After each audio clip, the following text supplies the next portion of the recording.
This is the Bates Bobcast, our weekly podcast where we take a look at the week that was in Bates athletics. My name is Aaron Morrison. This week we're celebrating the first snowfall of the winter by talking to our Alpine and Nordic skiing head coaches. Plus we talk to our Bobcats of the week, basketball players Tom Coyne and Mel Binkhorst. All that and more coming up on the Bates Bobcast.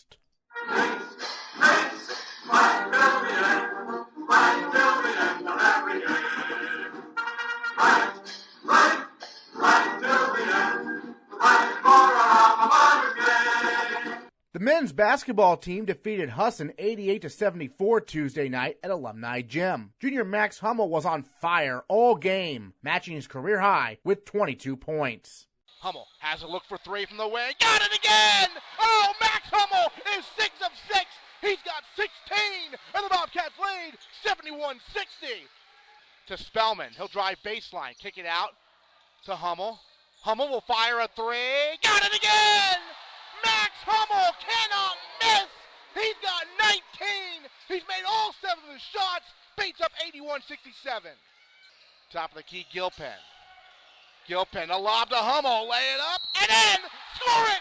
And the foul. Hummel did not miss a shot in the victory. Well, Max, have you ever had a game like that where you did not miss a single shot? I've had a couple in high school, but it's doesn't get much better than that, though. What was it feeling out there for you? I mean, honestly, I was just on autopilot. The ball was going in. Everybody was finding me. I owed all the teammates and the coach. I know you started off with, making some shots early on. You're coming off the bench, and then you were in the second half. You're trying to say, okay, I should shoot a little bit more because I haven't missed yet. Yeah, I mean, that's about it. I mean, once you see the ball go in, it just gets easier every time. It seems like it. And then how about your teammate there, Gilpin, with his defense against one of the better players in the country, right? I mean, yeah, Gilpin overall, he's one of the best defenders in the NESCAC, and he comes out and shows it every single game. Well, and the whole team was shooting the ball well today. That must really, really nice to see. Yeah, it is. It is. I mean, Coach put on the board, be snipers today. I think we did that. Sophomore Nick Gilpin's defense on Husson's leading scorer, Raheem Anderson, turned out to be a big difference maker.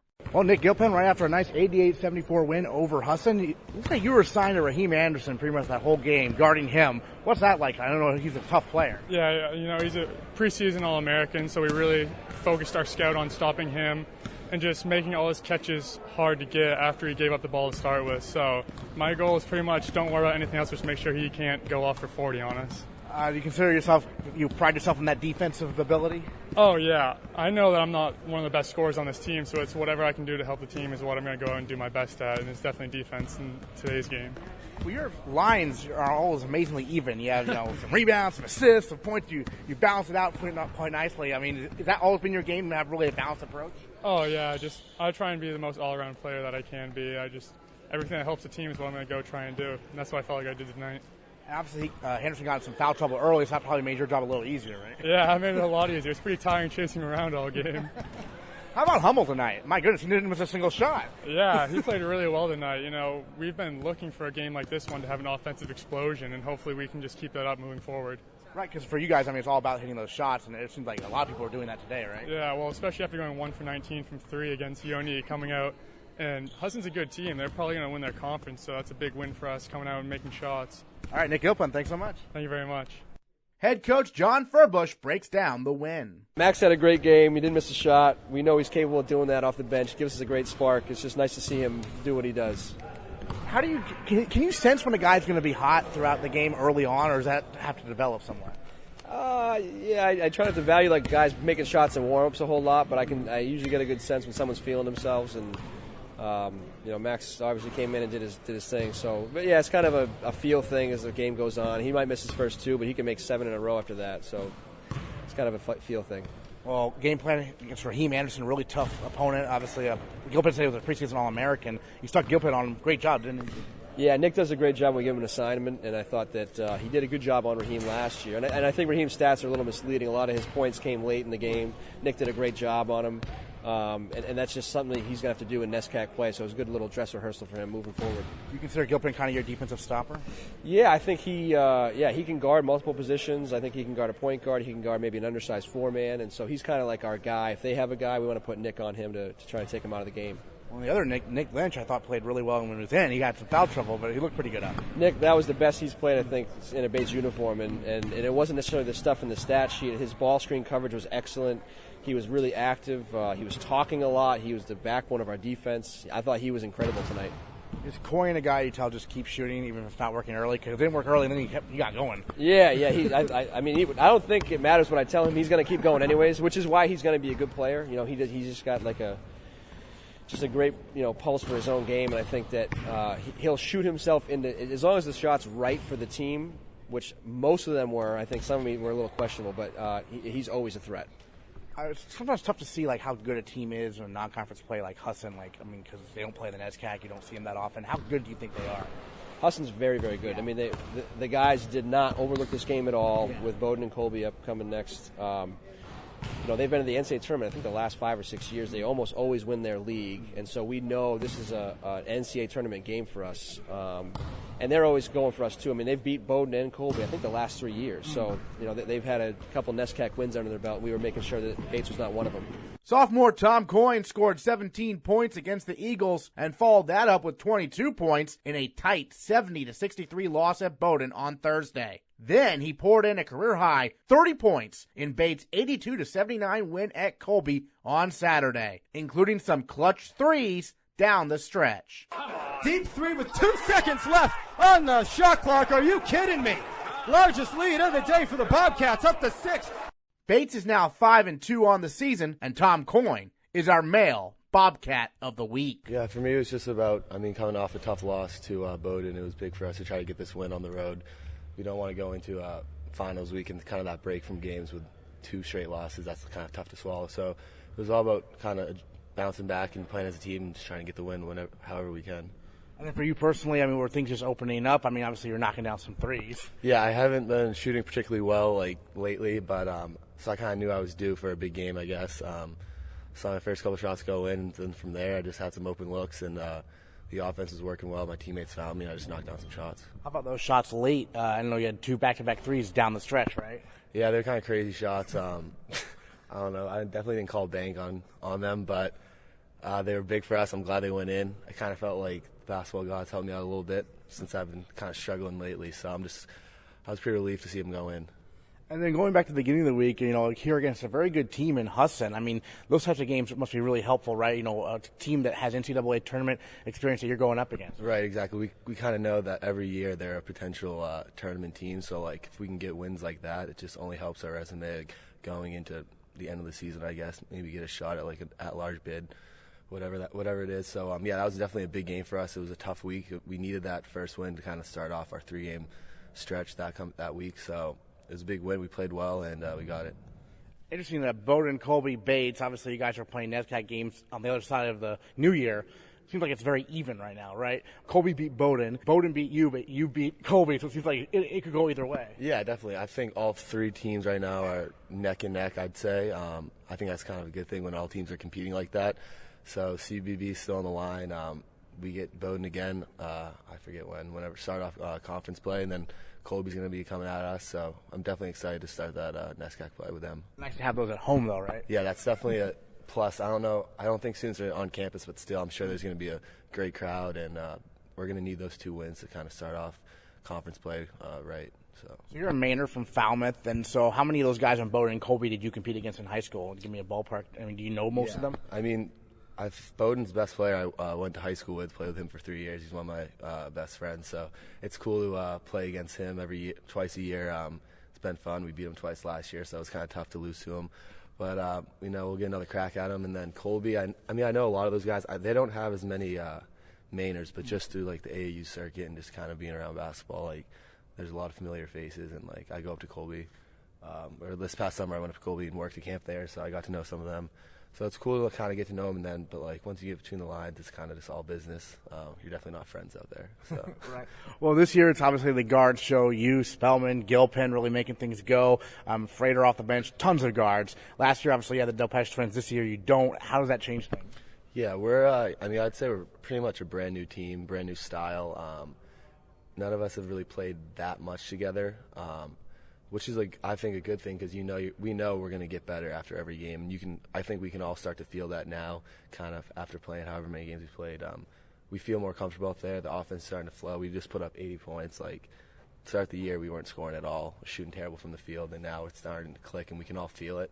So hopefully we can keep that going into conference play. Well, speaking of conference play, you're a sophomore now, but last year was a first year. Your first go-around in the NESCAC, what did you learn? I learned that it's really competitive and that every game is going to be a battle. There can be a lot of streaky moments. You can win a couple games, and then you might lose a bunch. So it's about kind of not getting too high or not getting too low. In every game you play, you got to know that the team's coming at you, and you got to play hard. Great. And any other thoughts on what you're going to be working on with this trip to, I believe it's Florida coming up? Yeah, we're going to Daytona Beach on the 18th. We got a couple games down there. I think that's going to be great for us, kind of bond a little bit. Like you said, new team. I think that was coach's kind of reason for bringing us down there. So, yeah, I think it's going to be fun. Hopefully you get a couple of wins and keep this train going. Tom Coyne, our male Bobcat of the Week. Thanks so much. Thank you. The women's basketball team fell to Colby and Bowdoin in non-conference action last week, but sophomore Mel Binkhorst turned in a pair of nice performances, tallying 6 steals against the Mules and a team-high 8 points against the nationally ranked Polar Bears. For her efforts, Mel Binkhorst is our female Bobcat of the Week. Joined by female Bobcat of the Week, Mel Binkhorst, here on the Bobcast, talking a little bit about your background on the team this year. First of all, you're a sophomore, but take us back when you were going through the process of deciding on colleges. What attracted you here to Bates? I was attracted to Bates because I heard that it was a very community-engaged school where we could, work with students outside of just the college itself. For example, in my education classes, I go to other elementary schools to work with other kids, which I really enjoy. And also just the people here are so nice and warm and very welcoming. Had you ever been to Maine before when you came to Bates? Well, my sister actually went to Bowdoin, so yeah, I've been up here a couple times before that. Great. So tell us a little bit more about your work in the community here so far. Well, so far I've mainly just gone to schools, elementary schools, and I help I'm kind of a TA in the classroom, so I help out with the host teacher, and I've done work with kids who have disabilities and just in mainstream classrooms as well. So it's been nice to get the differences of both being a student here and also teaching. What do you find the most rewarding part of that? I like to see the impact that I can bring to the students and how they improve, and seeing that light bulb kind of click and in their brain when they can finally put the work that they learn and apply it into their lives themselves. So when you're going through the process from a basketball perspective, did you talk with Coach Montgomery a lot about what the fit would be here? Well, we talked about a lot how I could be integrated into the building program of the basketball program, and what how exciting that is to be a part of it as a team and individually. So I really was attracted to that mostly. So how do you balance the time you're spending as a TA with the actual classroom time with the basketball? Well, honestly, I find that basketball really structures my day and helps me focus a lot more. So I think as a team we all would have study halls together and do our work together, which I think builds a big bond for us, but also keeps us focused. I know last year you came on there at the end of the season and played a bit, but I believe you were injured the first part of the season. Mm-hmm. So what was that having to sit out there for half the year? Well, honestly, I was a little used to it because I've had a couple injuries in high school too, but I think it's a lot of a mental game, and I think coming in as a freshman, sometimes you can find that there's some of your teammates that might not be as supportive because they don't know you as well, but I found the complete opposite here. I think everyone was so supportive and was so happy to have me back on the team when I recovered from the injury and everything. So it was definitely not something that I had to go through myself. Last year, obviously, Bernadette Connors was senior point guard and everything. This year, it's you and Carly and Julia as well. So what's it like to have 3 underclassmen kind of leading the offense as guards there? It's really awesome. It's really exciting to see how we've developed from last year to this year. We've been really focusing on just being consistent and working together for a full 40 minutes, and I think we've really done a great job of doing that. Yeah, from a defensive perspective, you had 6 steals against Colby. What's working on defense for you? Well, I think this year, even as a team, we've definitely been making huge improvements on defense as well, and I think a big part of that is that we all are just so invested in the team and improving individually, and we work hard like outside of just practice, and it's really just passion, and I think we all have that. Finals week, what finals you got? I have like I have 2 written finals, and I have a paper and more of like an oral discussion final, so I got a lot on my plate, but not bad. Gotcha. And then, thoughts on the team this year in terms of, obviously, you lost a couple key seniors there with Allie and Bernie and everything, but what do you think is going to be the key to have success in NESCAC play coming up in January? I think with most teams, no matter like who the people you lose, there's always different like versatile players that come in, and you just have to learn how to adjust to those different players and how to work together. And I think like in terms of losing like Allie and Bernie, I think that's part of the reason why maybe we're doing like such a more like up-paced tempo and really looking to press on other teams and force turnovers. You mentioned that the community here at Bates has been everything you expected so far? Yeah, for sure. My favorite part is just experiencing more of like the college life and being more independent, and all of the college students kind of going through that process together. Let it snow, let it snow, let it snow. The Bates skiing teams were happy to see the first snowfall of the winter last weekend. Alpine skiing head coach Micaela Holland called the Bobcast from high up the mountain to tell us about her squad. Micaela Holland joining us here on the Bobcast to talk some alpine skiing. Figured since the snow really started coming down this weekend and this week, we check in on both skiing teams. But first of all, from the alpine perspective, Micaela, your second year as the head coach of the program. I know the carnival season doesn't start till January, but y'all have been in action already since November. So what's been happening over there? I know you've had some success at some events so far, right? Fill us in. Yeah, absolutely, and thanks for having me, Aaron. We've been going since about early November. We were very fortunate.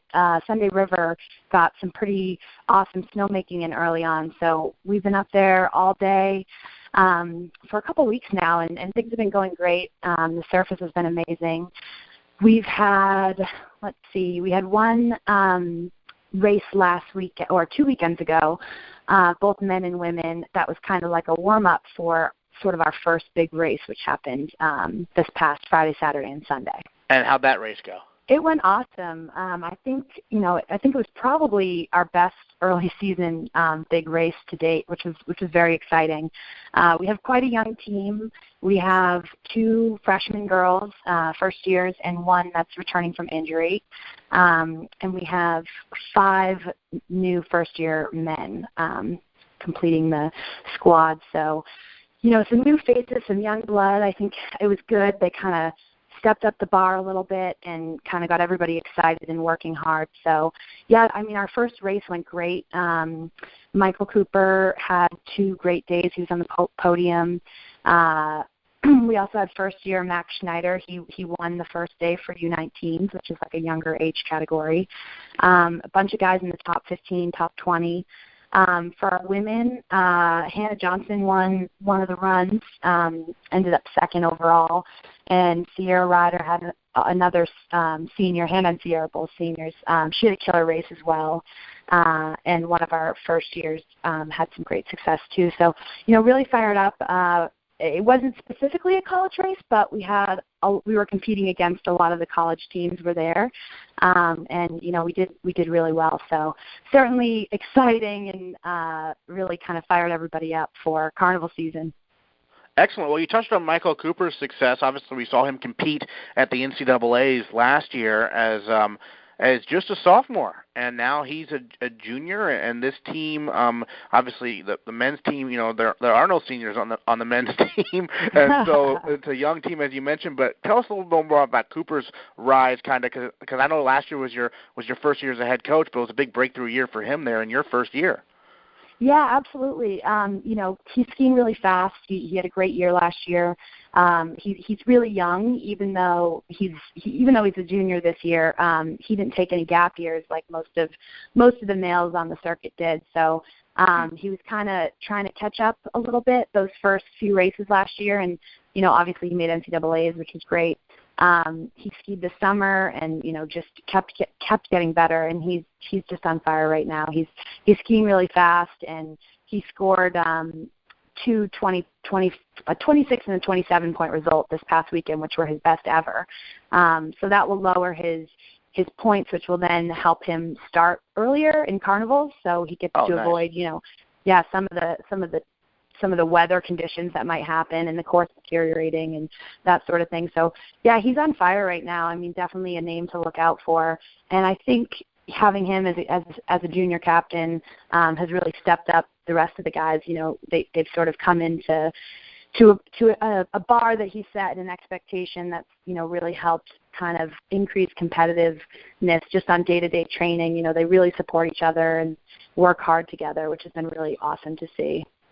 So that's interesting. Even though your first carnival is not until January 20th, and that will be the Colby Carnival, these events now in December impact where their positioning is, right? Yeah, exactly. So basically, there's only 6 college carnivals, and even though we start racing in December, we really don't do carnivals till the end of January. So it gives us about 2 months to compete in all sorts of other FIS races, which are internationally sanctioned races. So during those races, they're opportunities for them to lower their points, and the lower your point profile is, the earlier you get to start in a race, which, when there's 140 people going down a course, you definitely want to be one of the first ones down. So these races are definitely really important for them to get some good scores early on. About half of our team scored last weekend, so that was really exciting.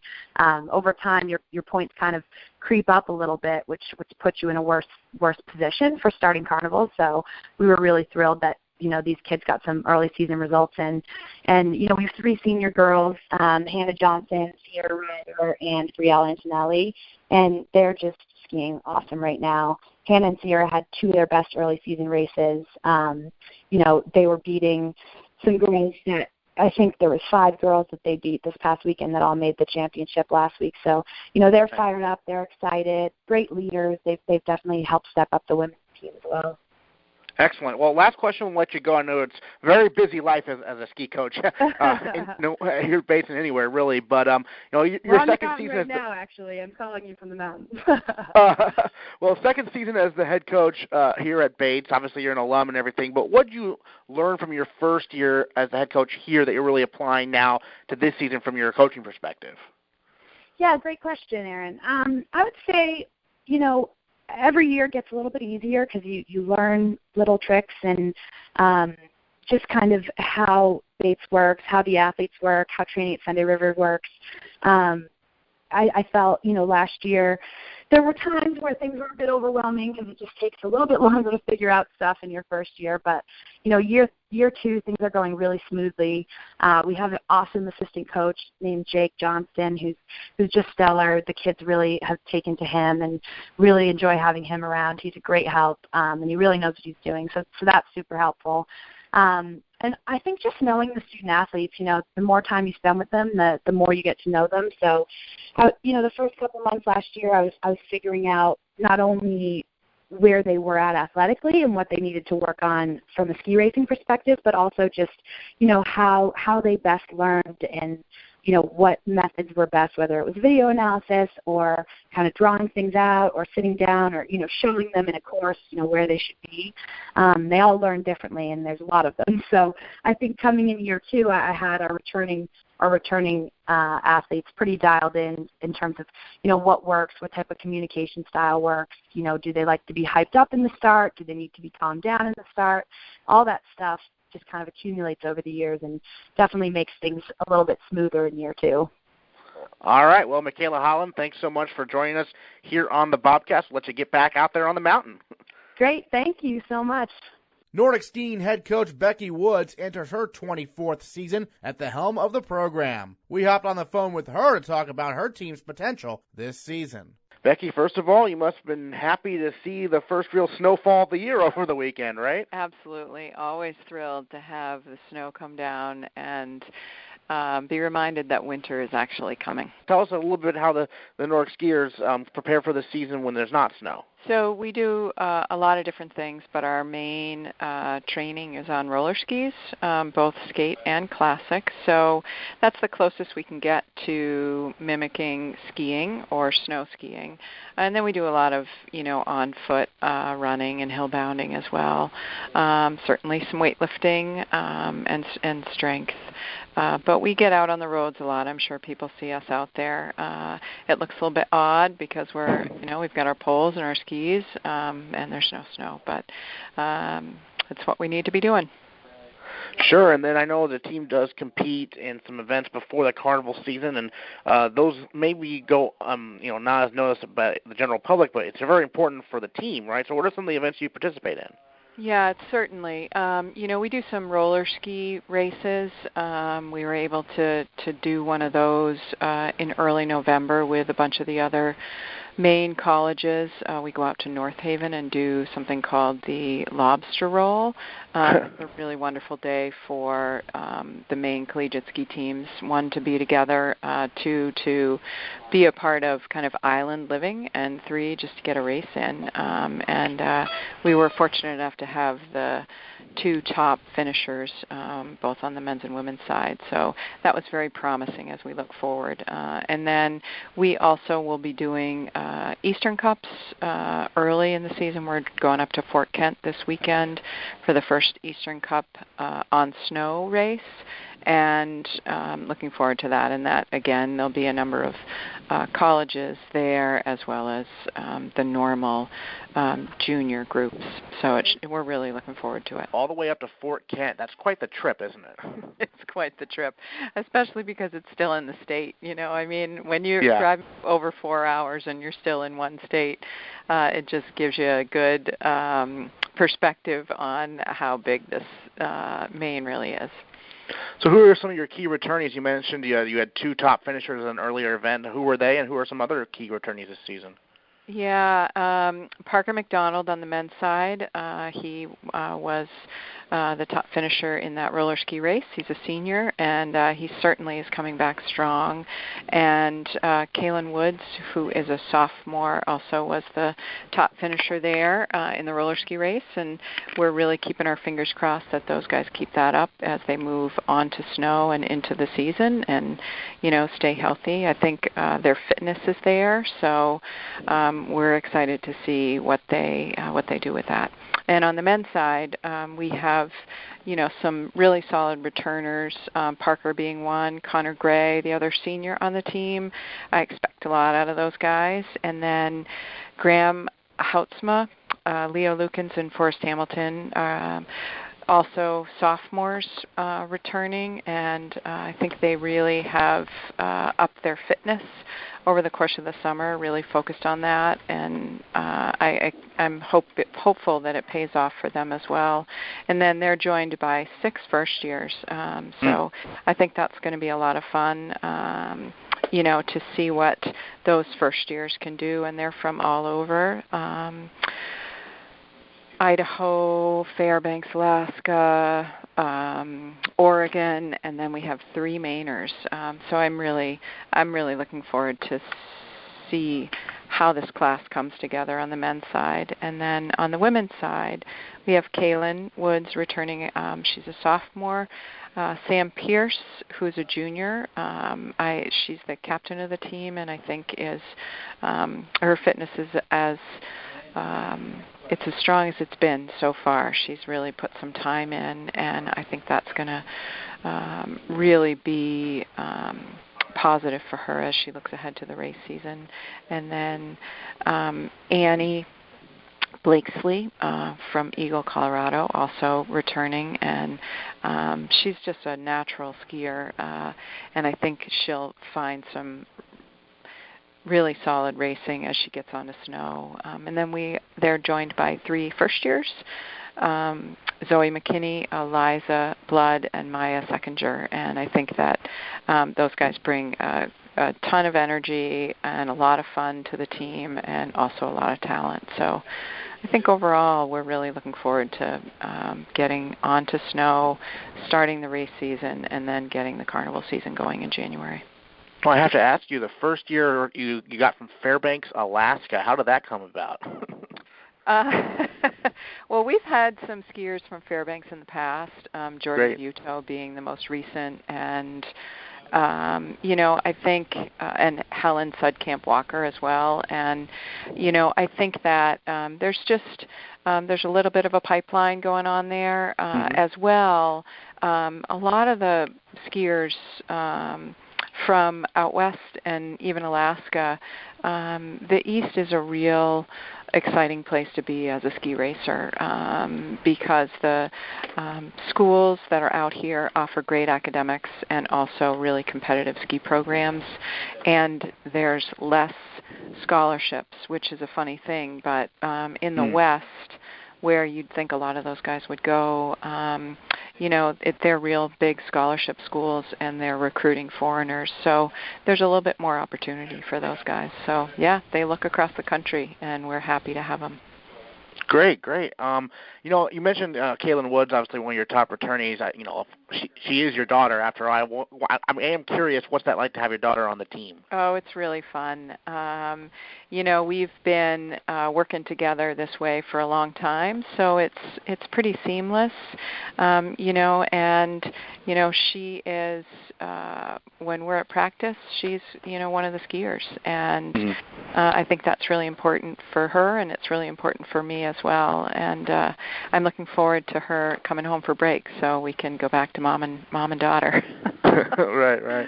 Yep. All right. Well, Becky Woods, thanks so much for joining us here on the Bobcast to talk some Nordic skiing to celebrate the first snow of the year here for y'all. Well, thank you very much. The Bobcast is taking the rest of the month off for finals week and the holiday season. But we'll be back in January with more interviews with your favorite Bobcats and a look back at how the basketball teams do in the games they have scheduled over break. All that and more next year on the Bates Bobcast.